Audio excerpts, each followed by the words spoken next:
Caída de Tadej Pogačar y reacción del resto del pelotón esperando al actual campeón del mundo después de lo sucedido en la etapa número 11 del Tour de Francia. Top, y arrancamos estos 10 minutos de contrarreloj individual con el análisis de las noticias más importantes del mundo del ciclismo de ruta, hoy 16 de julio.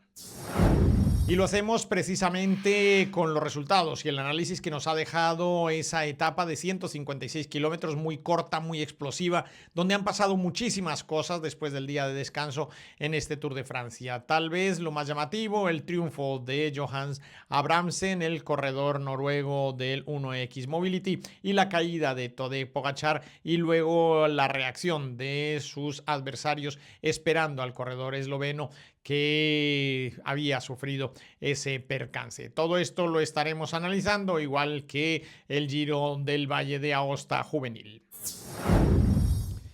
Arranquemos precisamente con ese triunfo del corredor Albertinacchio. El corredor italiano de sub-23 se ha mostrado muy fuerte estos últimos meses. Ya había ganado una etapa en el Giro Next Generation y hoy se ha hecho con la primera etapa del Valle de Aosta. Es un joven que tiene características de velocista, pero que también puede ser considerado un puncher. De alguna manera ha demostrado tener grandes capacidades y hoy se ha vestido líder de esta tradicional carrera sub-23, que es también un caladero de nuevas figuras para los equipos de primera línea. Así que este corredor, que ya había despuntado en el Giro Next Generation, esperemos ver qué posibilidades tiene de incorporarse a los nuevos equipos en la temporada que viene para dar el salto ya a las grandes ligas. Recordemos que con 22 años sigue siendo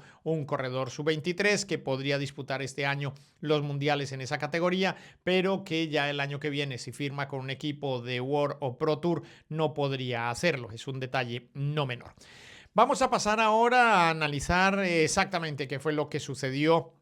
en la etapa número 11 del Tour de Francia después del día de descanso. Ben Hindley salía a defender la camisa de líder y la verdad es que hubo una situación muy compleja de lucha por meterse en la fuga, en una fuga que fuese consistente y que tuviese opciones de llegar hasta la línea de meta. Hubo muchísimos intentos, al final se conformó un grupo que parecía bastante sólido, en el que estaban precisamente Abrahamsen y el corredor Schmid, el campeón nacional suizo, así como un grupo de 3 corredores más que estuvieron conjuntamente luchando hasta la última ascensión por mantener diferencias, ya no solo con el pelotón principal, sino con un grupo de grandes punchers que se había creado también mediando la carrera después de pasar el sprint intermedio. Y es ahí donde Van Aert, Van der Poel y corredores con muchas posibilidades, el propio Arnaud Delis, habían hecho una sólida sociedad para ir a la cacería de los hombres que estaban adelante. Atrás quedaban los líderes de la carrera y luego se descolgaban también los velocistas, los sprinters que decidían no entrar en esa pelea porque no tenía ningún sentido luchar esos últimos 50 kilómetros con la cantidad de ascensos y descensos que había, entre ellos pues los premios de cuarta y de tercera categoría que entregaban hoy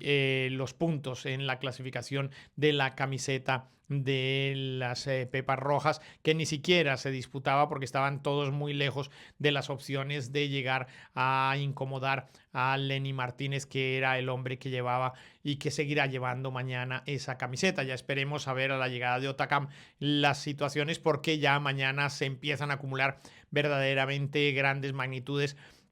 en esa clasificación. Pero fue todo más o menos rodado de alguna manera para que estos hombres iniciaran una pugna entre los 5 de cabeza y los 5 perseguidores. Estuvieron durante cerca de 25 kilómetros no marcando diferencias mayores de 20-25 segundos y esperando, lógicamente, las dos últimas ascensiones, que realmente eran 5. 3 de ellas no estaban catalogadas como previos de montaña, pero sí las dos últimas. Y es ahí donde se produjo de alguna forma el desorden en el grupo cabecero, donde se había trabajado con verdadera disciplina y donde los corredores eran conscientes de que cada uno de ellos allí jugaba un papel importantísimo para poder mantener esa diferencia que les permitiera llegar con ciertas garantías a línea de meta. Al final, después del ataque de Mauro Smith y al que respondió muy bien Johannes Abramsen, fueron estos dos corredores los que mantuvieron la cabeza de carrera, y por detrás atacaba el corredor Mathieu Van Der Poel, que volvía nuevamente a intentar ganar una etapa en este Tour de Francia. Recordemos que había estado en una etapa 173 kilómetros escapado y faltando 2 kilómetros había sido capturado por el pelotón. Pues esta vez fue un poco al contrario, fue agónico porque intentó de todas las formas llegar a ese grupo de dos corredores. Al fin hizo unas declaraciones un tanto raras, porque decía, es que yo pensé que iba de líder, que cuando pasé a los corredores que había dejado atrás de la fuga, los había prácticamente sobrepasado a todos y no contaba con que había dos corredores más delante de él. Tal vez ahí un poco hubo una incomunicación con el vehículo de su director, pero de todas maneras esto no es óbice para restarle el más mínimo logro del esfuerzo que hizo el corredor holandés del Alpecin, que al final estuvo a 7 segundos de conseguir alcanzar tanto a Abramsen como al propio Mauro Smith, un corredor de garantías del Jayco Alula, campeón suizo, y que, aunque lógicamente estaba bastante molesto por no haber podido conseguir el objetivo de ganar la etapa, hay que reconocer que hizo una labor encomiable, porque desafortunadamente en este tipo de cosas solo gana uno, y en este caso hoy tocó a Abramsen, que ganó también el premio del sprint especial, había ganado varios de los pasos de montaña principales que se disputaban en el día de hoy. En cuanto a los líderes, pues todo esto marcado por la caída de Tadej Pogačar cuando se había ya iniciado el último descenso. Johansen, otro de los corredores del 1X, cruza su bicicleta, golpea a Tadej Pogačar, rueda por los suelos, afortunadamente logra pararse antes de golpear con la acera, con el andén, y esto pues evita que recibiera algún tipo de golpe. El diagnóstico del médico del equipo es muy claro, tiene abrasiones, tiene rasguños, pero no hay ninguna conmoción cerebral, no hay ningún golpe ni ninguna fractura que ponga en peligro su participación en la etapa de mañana, es decir, que en este aspecto está todo absolutamente claro. La maniobra se produce de manera absolutamente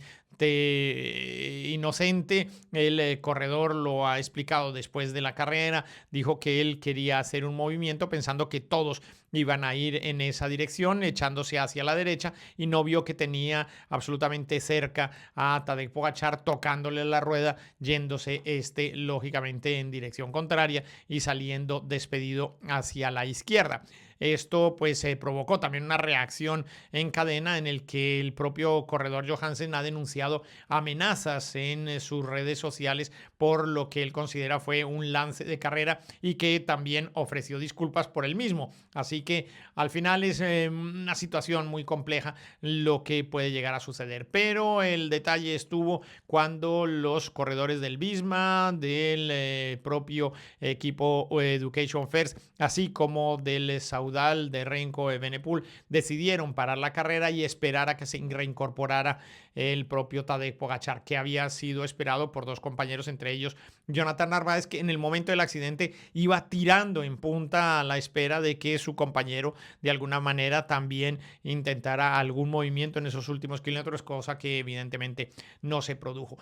Fuera de debates, sigue la cosa muy interesante. Mañana tendremos ya una de las primeras pruebas verdaderamente duras de este Tour de Francia y precisamente en Otacam veremos cuáles son las opciones reales que tienen los equipos que quieren plantar cara a Tadej Pogačar, que parece de momento ser el hombre más fuerte de la clasificación. Pero eso lo veremos a partir de mañana. Mientras tanto, yo los invito a que me sigan acompañando en bicicleta. Soy Iñaki Berrueta.